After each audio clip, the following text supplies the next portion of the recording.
우리가 오늘 이 본문을 중심으로 지난 주일에 거라사 지방에 한 귀신 들린 사람이 있었는데 예수님께서 그 귀신 들린 사람에게서 귀신을 쫓아내시고 온전한 사람으로 만들어 주셨다 하는 기사를 살펴보았습니다. 오늘은 지난주와 같은 본문으로 마음의 병을 극복하는 방법, 그 마지막 시간으로 오직 주님이라는 제목으로 말씀을 살펴보도록 하겠습니다. 먼저 우리가 눈에 보이는 세계가 있는데 보이지 않는 영적인 세계가 있습니다. 이 영적인 세계는 하나님께서 통치하신다 하는 것을 우리가 반드시 알아두어야 합니다. 보이지 않는 영적인 세계의 주인이 누군가? 하나님이시라는 거죠. 이게 참 쉬운 것 같지만 우리가 흔히 보는 우리 주위의 영화나 소설이나 이런 걸 보면 이 우주를 묘사할 때 선과 악의 싸움, 보통 이렇게 구도를 잡습니다. 선을 주관하시는 분은 하나님이고 악을 주관하는 존재는 누굽니까? 사탄. 이래서 마치 그 하나님과 사탄이 대등하게 뭔가를 이렇게 만들어가는, 투쟁하는 그런 모습으로 나오는데 그건 잘못된 겁니다. 하나님과 사탄은 대등한 존재가 아닙니다. 엇비슷한 힘을 가진 게 아닙니다. 하나님이 모든 것의 최종적인 주권자입니다. 사탄은 하나님 앞에 아무런 존재도 아닙니다. 지난 주일날 제가 여기서 말씀을 전할 때 여러분들에게 설교 말미에 드렸던 예화를 한번 생각해 보십시오. 우리가 저녁에 불 꺼져 있는 깜깜한 민박집을 들어가는데 문을 열고 들어가서 제일 먼저 뭘 해야 된다고요? 스위치를 올립니다. 그러면 깜깜한 방과 거실이 환한 빛이 들어옵니다. 자, 밝은 빛이 들어오는 것과 어둠이 물러가는 것은 동시에 일어나는 일입니다. 빛과 어둠이라고 하면 우리는 빛과 어둠을 각각으로 생각하지만 사실은 그게 아닙니다. 어둠은 빛에 결여된 상태일 뿐입니다. 빛이 들어오면 어둠은 반드시 설 자리를 잃어버립니다. 빛이 들어왔는데도 어둠이 자기 자리를 확보하는 법은 없습니다. 왜? 그건 실체가 아니라 상태이기 때문입니다. 어둠은 빛에 결여된 상태다. 예를 들어서 우리가 밝은 햇볕이 이렇게 쬐이는 날, 우리가 그 태양을 마주서고 서 있으면 우리의 모든 얼굴부터 발끝까지 환하게 됩니다. 영적으로 비유하면 하나님이신 빛에 마주서는 삶을 살면 우리의 삶은 행복과 기쁨과 즐거움이 가득한 삶이라고 말할 수 있습니다. 그런데 아무리 햇볕이 우리를 비추어도 우리가 마주서지 않고 거기서 등을 지게 되면 우리 앞에는 어두운 그림자가 늘 드리우게 됩니다. 태양을 마주서지 않고 등지면 우리 앞에 있는 어두움, 이걸 쉽게 비유하면 불행이나 혹은 불만이나 원망이나 초조함이나 미움이나 증오 같은 감정이 우리 앞에 생길 수가 있는 겁니다. 그게 영적인 어두움입니다. 하나님은 빛이시다. 빛이신 하나님 앞에 늘 나가면 그 어떤 것도 우리를 어두움으로 엄습할 수 없다. 그래서 우리는 오늘도 우리가 하나님 앞에 나왔듯이 하나님 앞에 늘 우리가 나와서 찬양하고 기도하고 하는 것이 우리의 영적인 삶에 잘 되는 비결이다. 여러분, 그런데 우리가 현실 상황을 보면 이 세상을 살아가는 사람들을 크게 세 부류로 나눌 수 있겠죠. 복을 받아서 행복하게 살아가는 사람, 힘들고 어려운 일이 계속 생겨서 불행하게 살아가는 사람, 행복과 불행 왔다 갔다 하는 중간에 있는 사람, 행복, 불행 왔다 갔다 하는 사람. 이걸 보고 우리는 우리도 모르게 인생은 다 그렇게 살아가는 사람인가 보다. 3분의 1 정도는 이렇게, 3분의 1 정도는 이렇게, 3분의 1 정도는 이렇게. 그게 아닙니다, 여러분.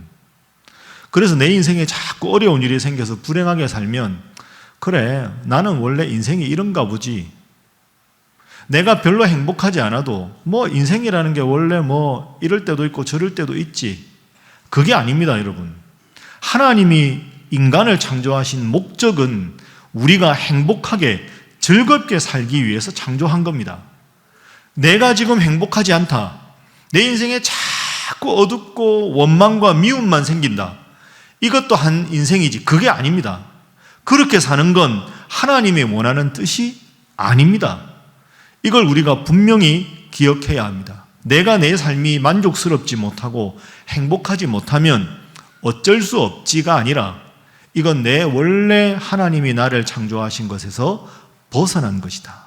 나는 행복하고 즐겁게 살아야 한다라고 생각을 바꾸고 노력해야 합니다. 그게 창세기에 1장 27절 28절에 나옵니다. 이 구절 꼭 기억하십시오. 27절 보십시오. 하나님이 자기 형상 곧 하나님의 형상대로 사람을 창조하셨습니다. 여러분을 창조하셨습니다. 그리고는 뭐라고 말씀하셨습니까? 28절 함께 읽습니다. 시작. 하나님이 그들에게 복을 주시며 하나님이 그들에게 이르시되 생육하고 번성하여 땅에 충만하라. 땅을 정복하라. 바다의 물고기와 하늘의 새와 땅에 움직이는 모든 생물을 다스리라 하시니라. 아멘. 전부 긍정적인 묘사지요. 하나님 앞에 복을 받아서 행복하게 이 땅에서 살아가는 것이 하나님의 뜻이다. 그래서 여러분, 우리 하나님께서는 우리 인간을 창조하실 때 우리를 맨 마지막 날 창조하신 겁니다. 해와 달과 빛과 모든 것을 다 창조하시고 우리가 탁 세상에 태어났을 때 우리가 행복하게 살 수 있도록 제일 마지막 날에 인간을 지으신 이유, 우리가 행복하게 살 수 있도록. 그리고 하나님이 천지 창조하실 때 매일매일 성경에 보면 창세기에 하나님 보시기에 어땠더라 이렇게 나옵니까? 하나님 보시기에 좋았더라. 맨 마지막 날 사람을 창조하신 다음에는 뭐라고 나옵니까? 어떻게 이렇게 잘 아십니까? 네. 하나님 보시기에 심히 좋았더라. 창세기 1장 31절이죠. 하나님이 그 모든 것을 보시니 심히 좋았다. 모든 것을 완벽하게 갖추어 놓으시고 사람이 행복해하는 모습을 보고 하나님도 심히 좋아하시고 기뻐하셨다. 여러분이 행복하게 살아가는 모습을 보아야 하나님은 기뻐하신다. 어떻게 하면 그러면 이 땅에서 행복하게 살 수 있을까요? 하나님이 우리를 지으셨으니까 하나님 뜻대로 살아가면, 나보다 더 잘 아시는 하나님 뜻대로 살면 행복하겠죠. 그 하나님의 뜻이 들어있는 책이 이 성경입니다. 그러니까 하나님 말씀을 열심히 읽어야 하는 거죠. 평소에 성경 열심히 읽으십니까? 목사님, 피곤하고 막 이런데 잠 안 올 때 성경책이 최고입니다. 다 펴면 잠이 여러분, 성경은 수면제가 아닙니다. 성경은 늘 우리가 가까이 해야 하는 책인 줄로 믿습니다. 하나님 뜻대로 살아야 행복한데 그 하나님 뜻이 성경에 있는데 이 성경 읽는 것이 부담이 되고 어려우면 되겠습니까? 기도도 마찬가지입니다. 말씀을 읽고 말씀대로 살려고 우리 마음에 확신이 필요한데 그 확신을 얻을 수 있는 도구가 기도입니다. 그래서 늘 말씀드리지만 기도해야 하나님의 뜻대로 당당하게 살아갈 수가 있는 거죠. 그런데 기도가 부담스럽고 기도가 하기 싫고 기도가 어렵다. 죄송한데요. 그건 여러분의 영적인 수준이 지금 그런 수준이다 하는 거죠.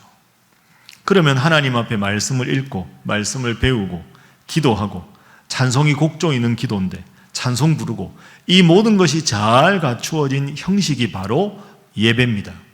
그러니까 예배를 잘 드리는 것이 우리 인생에 복받는 비결이 되는 것이고 예배의 성공이 인생의 성공이다. 이렇게 말씀드리는 거죠. 오늘도 주일 예배 나오신 여러분 잘 하셨습니다. 말씀과 기도와 예배에 집중하셔서 이 세상 복되고 은혜롭게 살아가는 여러분 모두가 되시기를 주님 이름으로 축복합니다. 주님 안에 살아야 행복하다. 자, 이제 이 정도 정리하고 오늘 본문 말씀을 한번 살펴보겠습니다. 오늘 본문 말씀에 귀신 들린 사람과 예수님이 만납니다. 그런데 가만히 보면 귀신 들린 사람 속에 있는 귀신이 먼저 예수님을 알아봅니다. 자, 6절 한번 화면으로 보십시오. 그가 멀리서 예수를 보고 달려와 절을 합니다. 귀신 들린 사람이 예수님이 오신다 알아보죠. 자, 뭐라고 하느냐 7절 보십시오. 큰 소리로 부르짖어 이르되 지극히 높으신 하나님의 아들 예수여 나와 당신이 무슨 상관이 있나이까 원하건대 하나님 앞에 맹세하고 나를 괴롭히지 마옵소서. 그 예수님께 그걸 보고 말씀하셨습니다. 자, 8절 보십시오. 함께 읽어볼까요? 시작. 이는 예수께서 이미 그에게 이르시기를 더러운 귀신아 그 사람에게서 나오라 하셨습니다. 아멘. 더러운 귀신아 그 사람에게서 나오라, 이렇게 명령을 하셨습니다. 여러분, 누군가가 명령을 하면 반응은 둘 중에 하나겠죠. 명령에 순종하든지 명령을 거역하든지. 그런데 귀신은 예수님을 두려워하는 존재입니다. 예수님의 명령에 거역할 수 있는 힘이 없습니다. 오직 순종할 수밖에 없는 거지요. 여러분, 이게 참 중요합니다. 여러분들도 때로는 믿음 생활 하시고 바쁘게 살다 보면 막 은혜가 충만하고 기쁠 때도 있지만, 때로는 막 영적으로 무기력해지고 자꾸 자괴감이 들고 부정적인 생각이 들고 마음이 참 평안하지 않고 자꾸 뭔가 불안한 그런 느낌이 들 때, 오늘 본문을 생각해 보십시오. 예수님을 보고 다른 영적인 세력들은 다 두려워하고 고통을 당합니다. 그게 우리가 하나님의 자녀라면 당연히 누려야 할 권리입니다. 요한일서 4장 4절 말씀, 중요한 말씀입니다. 함께 읽어봅니다. 시작. 자녀들아 너희는 하나님께 속하였고 또 그들을 이기었나니 이는 너희 안에 계시니가 세상에 있는 자보다 크심이라. 아멘. 따라합니다. 너희 안에 계시니가 세상에 있는 자보다 크심이라. 여러분 믿습니까? 우리 안에 있는 자가 누구냐? 내가 하나님의 자녀가 되었으면 주님이 내 마음속에 계시다 하는 거죠. 그러면 내 마음속에 계신 주님 앞에는 그 어떤 사탄이든 귀신이든 마귀든 그 어떤 세력도 예수님보다 큰 존재가 없다 하는 겁니다. 그래서 앞으로 믿음 생활할 때 여러분 마음에 자꾸 병이 든 것 같고 영적으로 자꾸 눌리는 것 같고 힘이 들 때 주님은 이 세상 그 어떤 존재보다 크시니 제 마음속에 함께 하시고 주님만이 주실 수 있는 평안과 능력으로 저를 지키시고 보호하여 주옵소서. 이렇게 기도하면 늘 주님께서 여러분의 마음을 지키실 줄로 믿습니다. 그게 요한일서 4장 4절 말씀입니다. 자, 저처럼 가슴에 손을 한번 올려보시죠. 저를 한번 따라해 봅니다. 나는 늘 언제나 주님께 속해 있다. 여러분 믿습니까? 내가 부족해도 주님은 나를 사랑하시니까. 또 따라합니다. 내 안에 계신 주님은 모든 것을 이기신다. 믿습니까? 따라합니다. 그래서 나도 주님 때문에 모든 것을 이긴다. 믿습니까? 이 믿음 가지고 항상 마음에 평안함으로 주님 은혜 안에서 감사하고 살아가는 여러분 모두가 되시기를 주님 이름으로 축복합니다. 오늘 본문의 증거가 바로 그렇습니다. 그런데 오늘 본문을 여러분이 이렇게 쭉 읽다 보면 뒷부분에 가서 이게 뭔가 싶을 때가 있습니다. 동물이 나옵니다. 무슨 동물이 나옵니까? 돼지가 나옵니다. 돼지. 왜 갑자기 돼지인가? 귀신 들린 사람에게서 귀신이 나와서 돼지떼로 들어갑니다. 그 돼지떼가 바다로 빠져서 몰살합니다. 몇 마리가요? 2,000마리입니다. 2,000마리. 이게 참 궁금하기도 하고 해석이 어렵습니다. 자, 하나하나 살펴보겠습니다. 8절에 예수님께서 방금 보시면 더러운 귀신아 그 사람에게서 나오라 하고 명령하셨습니다. 그럼 귀신은 나올 수밖에 없습니다. 그런데 귀신이 예수님께 나오면서 부탁을 하나 합니다. 12절 보시면 우리를 돼지에게로 보내어 들어가게 해주십시오.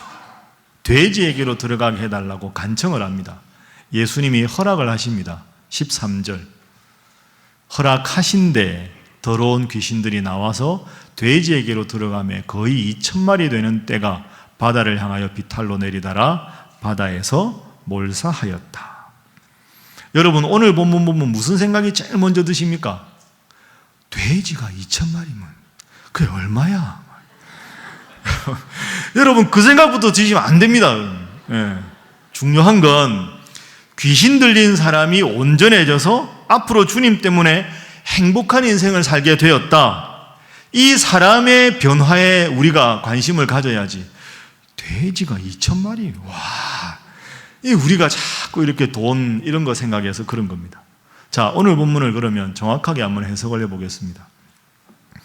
우선 오늘 본문에서 정확한 건 예수님이 귀신에게 돼지떼로 들어가라고 명령하신 게 아닙니다. 예수님은 귀신들아 돼지떼로 들어가라 하고 명령하신 게 아니고요. 귀신들이 쫓겨나갈 때 돼지떼에 들어가게 좀 해주십시오 하고 부탁을 하고 그 부탁에 대해서 허락을 하신 겁니다. 그러면 왜 예수님께서 돼지떼에 들어가기를 허락하셨을까? 거기에는 중요한 전제가 있습니다. 이 사람에게서 나왔기 때문에 들어간 겁니다. 그럼 예수님의 관심은 귀신 들린 이 한 사람이 온전하게 되어서 앞으로 더 이상 귀신의 괴롭힘을 받지 않게 하는 것이 예수님의 관심입니다. 그러니까 오늘 본문의 예수님의 관심은 한 사람입니다. 천하보다 더 귀한 한 사람, 이 사람이 온전하게 주님 앞에 행복할 수 있다면 세상적인 그 어떤 돈도 그 어떤 가치도 다 희생해도 문제가 없다. 예수님의 관심은 여기에 있습니다. 그런데 우리가 오늘 본문 보면서 돼지가 2,000마리면 이렇게 생각하는 것은 본문에 대한 초점을 흐린 것이다. 또 한 가지, 왜 하필 돼지일까? 돼지. 여러분 구약 성경을 읽어보신 분은 아시겠지만 돼지는 율법에 따르면 먹을 수 있는 동물입니까? 먹어서는 안 되는 동물입니까? 안 됩니다. 구약의 레위기에 따르면 육축, 가축 중에서 먹을 수 있는 동물은 두 가지 조건을 갖춰야 됩니다. 발굽이 갈라져 있는 것, 두 번째는 되새김질을 하는 것. 돼지가 되새김질 합니까? 안 합니다. 돼지고기 먹으면 안 됩니다. 아니 지금 말고 구약에 따르면 지금은 다 먹어도 된다고 예수님 말씀하셨으니까. 그건 이상하죠? 거라사 지방에서 돼지를 2,000마리가 죽었다는 건 돼지를 키우는 사람들이 많았다는 거 아닙니까? 그러면 구약 성경의 율법에 따르면 하나님께서 금지한 게 돼지인데 돼지떼가 이렇게 많았다는 건 돼지를 식용으로 먹는 사람이 있었다는 거 아닙니까? 하나님이 금하기를 말씀하셨는데 왜 돼지를 이렇게 많이 키웠을까? 거라사라는 지방은 이른바 데카폴리스라고 데가볼리라고 성경에 되어 있는데 그 이스라엘에 속해 있지만 이방인들이 많이 사는 마을입니다. 그러다 보니까 거라사에 있는 이방인들은 돼지를 먹으니까 이방인들이 이 돼지를 키웠을 것이다 라고 생각할 수 있습니다. 만약에 유대인이 키웠다고 하면 그 유대인들은 나는 하나님에 별 관심 없다, 율법에 관심 없고 돼지고기, 돼지 많이 팔아가지고 돈 많이 벌겠다고 하나님보다 돈벌이에 더 관심 있는 유대인이라고 생각할 수 있습니다. 그러니까 여러분 돼지떼가 상징하는 것은 돈입니다. 돈. 이거 팔면 하나님의 율법에 아랑곳하지 않고 그냥 이거 해서 돈 많이 벌겠다. 예수님의 관심은 한 사람의 영혼에 대한 관심이고 이 거라사 사람들의 관심은 돼지를 쳐서 돈을 벌겠다는 돈에 대한 관심이라고 우리가 생각할 수 있습니다. 그런데 문제는 돼지떼 귀신이 들어가서 2,000마리가 다 바다로 가서 몰살을 했습니다. 자, 거라사 사람들의 반응이 어땠을까? 17절 한번 화면 보십시오. 함께 읽어봅니다. 시작. 그들이 예수께 그 지방에서 떠나시기를 간구하더라. 자, 여러분 여기서 묘한 대비가 나옵니다. 이 사람들은 지금 인생의 가장 중요한 순간을 맞이했습니다. 예수님이 거라사 지방으로 오셨습니다. 예수님은 하나님의 아들이고 구원자십니다.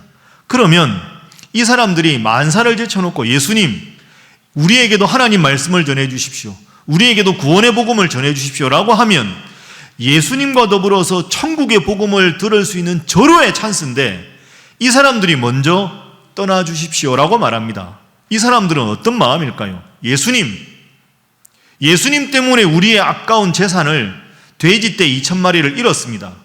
우리에게서 제일 중요한 건 돈입니다. 당신이 아닙니다. 당신이 말하는 구원은 우리의 관심이 아니고요, 우리는 돈 많이 버는 데 관심인데 우리의 돈벌이의 가장 중요한 수단인 돼지떼를 당신이 죽게 했으니 당신 떠나주십시오, 이런 뜻입니다. 예수님은 돼지떼가 아니라 한 사람의 영혼을 구원하는 데 관심인데 이 거라사 사람들은 우리 땅은 돈이 신인 땅입니다, 당신이 돈벌이에 방해되니까 당신이 떠나십시오, 부드럽게 말했지만 이런 무서운 말을 하고 있는 겁니다. 여러분, 이 본문이 그래서 마지막으로 우리에게 질문하는 건 이겁니다. 나는 어느 편인가? 나도 하나님을 믿지만 거라사 사람들과 같지는 않은가? 일주일에 한번 예배 딱 드린 걸로 만족하고 내가 돈 버는 게 하나님보다 더 관심이고 예배 드리는 것보다 세상의 일이 더 관심이고 그러면서 세상의 가치와 믿음 생활이 부딪히면 세상의 가치를 더 중요하게 여긴다면 이 2000여 년 전의 거라사 사람이 오늘 내 모습일 수도 있다 하는 것이 본문의 교훈입니다. 그리고 여러분, 또 하나 대비가 나옵니다. 18절 한번 화면으로 보십시오. 18절 말씀에 보면 함께 읽어볼까요? 시작. 예수께서 배에 오르실 때 귀신 들렸던 사람이 함께 있기를 간구하였으나. 자, 보십시오. 남들 보기에 지극히 정상인 거라사 사람들은 예수님 보고 떠나달라고 부탁을 하고 18절에 지금까지 귀신 들렸던 사람, 손가락질 받던 사람은 예수님, 저는 예수님과 함께 하겠습니다 하고 예수님을 따르려고 합니다. 누가 과연 제대로 된 사람입니까? 누구의 선택이 더 훌륭한 선택입니까? 오늘 본문은 우리에게 이것을 묻고 있는 겁니다. 겉으로 보기에는 가장 문제없어 보이지만 하나님보다 세상적인 가치를 줬고 귀신 들렸던 사람은 예수님의 제자가 되고 싶어서 자원하는데 예수님을 떠나달라고 하던 이 부끄러운 거라사 사람들의 모습이 오늘 하나님을 믿는다고 하지만 세상을 더 중요하게 여기는 내 슬픈 자화상은 아닌가? 그걸 묻고 있는 것이 오늘의 본문입니다. 말씀을 정리하겠습니다. 사랑하는 우리 신일교회 성도 여러분, 제가 지금까지 여러분들과 마음의 병을 극복하는 방법에 대해서 여러 가지로 살펴보았습니다. 다른 게 없습니다. 의외로 간단합니다. 하나님을 내 마음의 주인으로 모시고 내 인생에 가장 중요한 것이 주님 믿는 믿음 생활이다 하는 마음으로 살아가는 것. 때로 내가 내 마음을 조절하지 못하고 내 마음에 자꾸 불평과 원망과 영적인 눌림이 있을 때 주님, 저와 함께 하시고 주님만이 주실 수 있는 평안으로 나를 채워주옵소서. 그 기도하며 평생 살아가는 것, 그렇게 하는 성도들에게 하나님께서 마음의 평안을 주시고 여러분의 마음의 모든 병을 고쳐주실 줄로 믿습니다. 그 제일 좋은 예가 다윗입니다. 다윗이 시편 23편에서 고백하지요. 여호와는 나의 목자시니 내게 부족함이 없으리로다. 얼마나 멋진 고백입니까? 그럼 다윗이 정말로 평안하기만 했을까요? 그렇지가 않지요. 23편 4절 한번 생각해 보십시오. 내가 사망의 음침한 골짜기로 다니는, 다윗도 음침한 사망의 골짜기로 다니는 때가 있었고요. 해를 두려워할 때도 있었습니다. 5절에 보면 밥을 먹는데 원수의 목전에서 상을 차려서 밥을 먹었다는 말은 원수들에게 큰 위협을 당한 적이 많았습니다. 그렇게 우여곡절을 겪고 큰 좌절과 고난을 겪었지만 다윗이 훌륭한 이유는 6절의 고백 때문입니다. 그래도 나는 영원히 여호와의 집에 살겠습니다. 하나님은 나의 목자이십니다. 그래서 내게 부족함이 없습니다. 힘들고 어려워도 주님과 더불어 살아가겠습니다. 이 시편 23편의 1절의 고백을 여러분의 고백으로 삼으시고 항상 주님께서 주시는, 주님만이 주실 수 있는 위로와 능력과 평안으로 살아가는 우리 신일의 모든 성도들 되시기를 주님 이름으로 축복합니다.